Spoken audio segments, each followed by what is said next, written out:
तो very good morning everybody. हाजिर हूँ एक वीडियो और आपके साथ नया वीडियो है और बड़ा ही यूनिक है क्योंकि हम लोग अब सीखने वाले हैं electric field intensity due to dipole के कारण हम सीखेंगे कहाँ एक्सेल इक्वेटोरियल पॉइंट पर सीखेंगे। क्योंकि अगर एक्सेल वाला आप नहीं देखे हो तो पहले देख लो तो समझ में आ जाएगा। तो एक्सेल वाला हम लोग क्या सीखे कि एट एक्सेल ई का मान एक्सेल पर क्या होगा डायपोल के कारण। तो हम लोग सीखे 2p वेक्टर के अब बेटा क्या सीखे आर क्यू सीखे। ये चीज एकदम याद रखने वाला पॉइंट है। बड़ा यूनिक है। के का मान भी रख सकते हैं। के का मान अगर लिखोगे तो हो जाएगा 1/4 पाई एपिसिलॉन नॉट हो जाएगा। ओके क्योंकि और यहाँ हो जाएगा 2p वेक्टर बटा क्या हो जाएगा आर क्यू हो जाएगा। तो वो चीज भी आपको याद रखनी है कि ये हमारा एक्सेल का वैल्यू है। एक्सेल क्या डायपोल एकदम सामने रहेगा तो इसलिए अगर नहीं देखे हो तो देख लो तो ज्यादा समझ में आएगा। अब हम बात करेंगे इक्वेटोरियल पॉइंट का यानी कि ऐसा पॉइंट जो परपेंडिकुलर हो। तो let's be start about the equatorial points on the dipole. टन टनान जल्दी करते हैं ठीक है। तो हम सीखेंगे electric field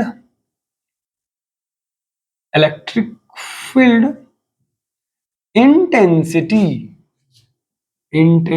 due to equatorial point. हम इसकी बात करें let we have consider about this है ना। तो let we talk about the electric field intensity at a equatorial point. At first we have considered about this English में ठीक है सॉरी पहले भी एक्सप्लेन कर देता हूँ फिर मैं देखूंगा। तो इक्वेटोरियल पॉइंट होता क्या है। तो इस पॉइंट को हम इक्वेटोरियल पॉइंट कहते हैं। ये रहा आपका और सबसे पहले तो ये आपका डिस्टेंस रहा। यहाँ से आप ले सकते हो इक्वेटोरियल पॉइंट यहाँ से मान लीजिए कि आपका आर पॉइंट है क्योंकि ये सेंटर है ना ये डायपोल का। ये माइनस वाला है और इसको हम आगे नहीं लिख सकते हैं बट गलत हो जाएगा। ये प्लस वाला है प्लस क्यू कैपिटल लेता हूँ प्लस क्यू और ये माइनस क्यू लेता हूँ। अब इसको जो है मैं इसको मिला देता हूँ ऐसे और इसको ऐसे मिला देता हूँ तो इसकी पोजीशन हो जाएगी। पहले तो ये समझो कि यहाँ से लेके यहाँ तक जो है हमारा ए है यहाँ तक सेंटर तक। यहाँ से लेके यहाँ तक भी हमारा ए है। ओके और ए आर है तो ये तो वो वाला बात होगी ना हाइपोटेनस वाला बात। ये हो गया आपका क्या हो जाएगा आर स्क्वायर प्लस क्या हो जाएगा ए स्क्वायर। इसको ब्रैकेट में लिख सकते हो और ए भी तो वही चीज होगा ना R square plus A square होगा। इसको भी ब्रैकेट में लिख देते हैं तो बेटर रहेगा। हम इसीलिए अंदर इसको लिखे हैं। ओके और यहाँ पॉइंट पी है जहां हम निकालना चाहते हैं तो इसको हम साइड में रखते हैं पहले। ओके आइए तो ये तो कुछ स्ट्रक्चर हुआ जो कैसे कैसे डिफाइन किए। पहले तो पॉइंट पी ले लिए आर का कर दिए और पी से यहाँ तक के डिस्टेंस को हम माने हैं आर वन इसको कंसिडर कर सकते हैं आप इसको आप आर2 कंसिडर कर सकते हैं ज़्यादा बेटर है। अब पहले बच्चों को इलेक्ट्रिक फील्ड को डायरेक्शंस को शो करने नहीं आता सर नहीं आता है। तो एक बात बता पॉजिटिव है तो इसकी इलेक्ट्रिक फील्ड आगे की ओर होगी ये आपको आनी चाहिए और ए निगेटिव है तो इसकी इलेक्ट्रिक फील्ड अंदर की ओर होनी चाहिए इस डायरेक्शन में यानी ए ठीक इस लाइन पर। तो मान लीजिए अगर पी पॉइंट है तो यहाँ ए मान सकते हैं आप और यहाँ क्या मान सकते हैं बी मान सकते हैं। ओके तो इन दोनों का रिजल्टेंट क्या होगा। तो थोड़ी सी एक बड़ा फिगर हमारे पास रहनी चाहिए थी जिससे हम चीज़ों को एक्सप्लेन करते बढ़िया से उसके बाद हम इस फिगर को यूज करेंगे। हालांकि यहाँ भी आपको समझ में आ जाएगा। तो यहाँ भी हम एक रिजल्टेंट बना सकते हैं ये जो आपका ई वेक्टर बनेगा। अब ई है तो आप कहोगे कि E1 कौन है। तो मान लेते हैं कि ये जो है E1 के बराबर है यार E1 और इसके कारण जो मान लेते हैं E2 के बराबर है। अब ये चीज ध्यान में रखना कि E2 जो है बड़ा है यहाँ E1 से वो भी याद रखना। अब हम इसके लिए डाटा तैयार कर देते हैं। Let a dipole having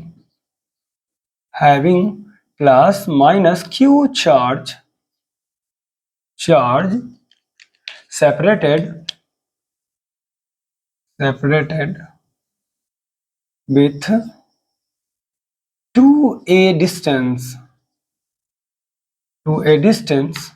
okay अब ए है वेयर है from centre O, from centre O a point P where B have determined electric field intensity E vector P point पर। नाउ तो हमें P पर निकालना है, तो at P, at point P,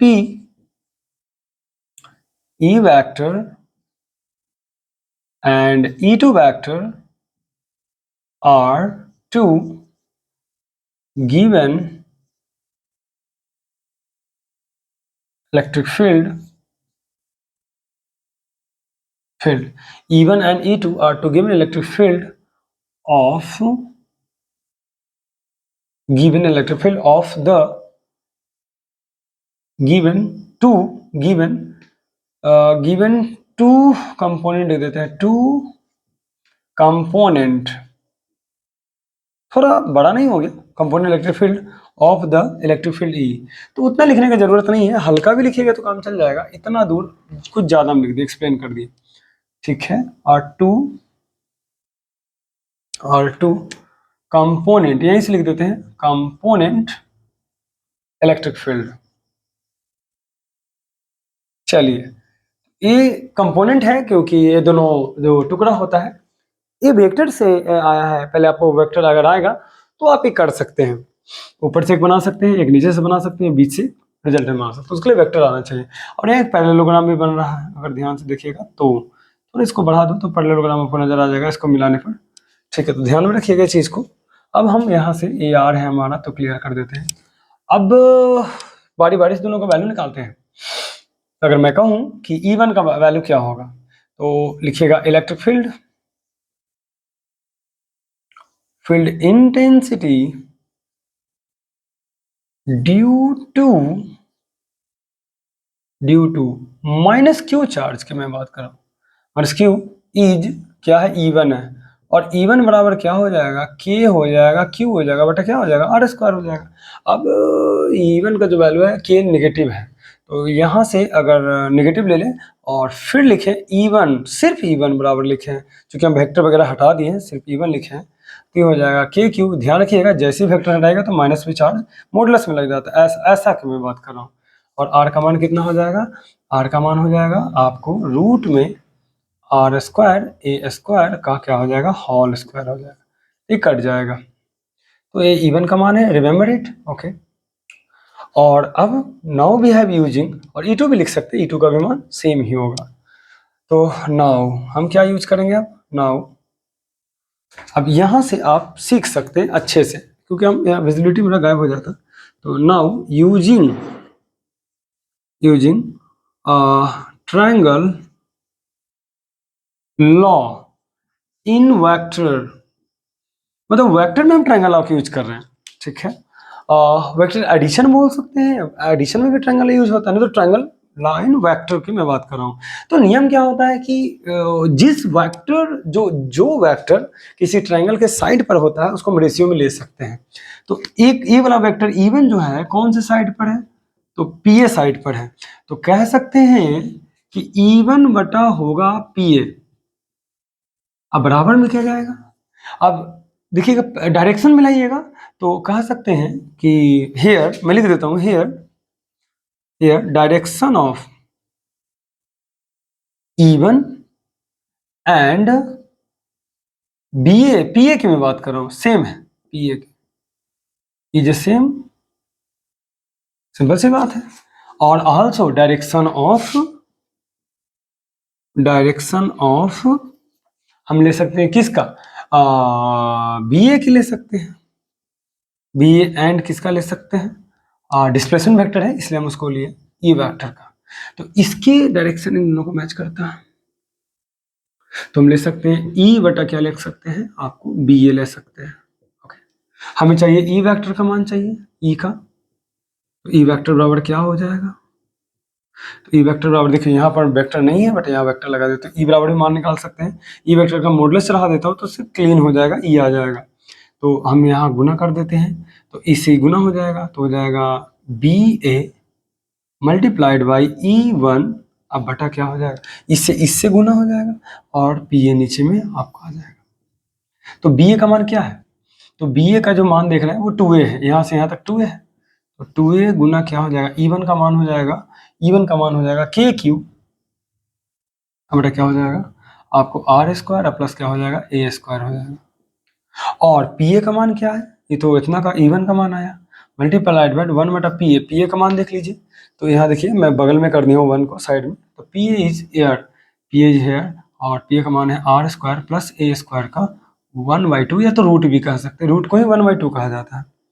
अब आ जाएगा 2a, क्यू को यहाँ रख देते हैं एक में, के को साइड में रख देते हैं, और यहाँ 1 तो है ही, इसको हम पावर को जोड़ देते हैं, तो हो जाएगा आर स्क्वायर ए स्क्वायर का 3 क्या हो जाएगा 2 हो जाएगा। चलिए इतना दूर आपको एकदम नीट एंड क्लीन हो गया, समझ में आ गया है ना। अब हम थोड़ी सी और डिराइव करेंगे जो कि इस पार्ट्स में कर देते हैं, हमारा पूरा वैल्यू आ जाएगा, ठीक है। तो अब रहा हमारे पास ई वेक्टर का जो मान है, सिर्फ ई लिखते हैं, ई बराबर हो जाएगा, ई इक्वेटोरियल लिख देते हैं, इक्वेटोरियल बराबर हो जाएगा 2a पी वेक्टर हो जाएगा।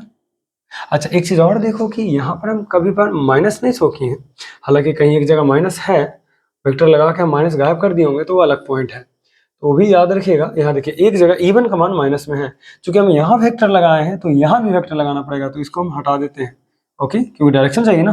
तो यहाँ पर जो माइनस हटा दिए थे उसको हम यूज कर लेंगे, चूंकि स्टार्टिंग में ही हटा दिए थे, तो यहाँ रख दीजिएगा, तो यहाँ होगा क्योंकि ये भी वेक्टर में आ जाएगा, ओके।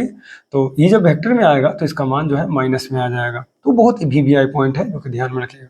तो पी वेक्टर हो जाएगा और हो जाएगा माइनस पी वेक्टर, और यहाँ क्यू हो जाएगा, क्योंकि यहाँ तक ठीक है, यहाँ माइनस लगा है, यहाँ भी आगे माइनस लगेगा, तो पी वेक्टर के हो जाएगा। अब बटा नीचे हो जाएगा क्या हो जाएगा आर स्क्वायर, अब प्लस क्या हो जाएगा ए स्क्वायर, और बटा 3 क्या हो जाएगा 2 हो जाएगा।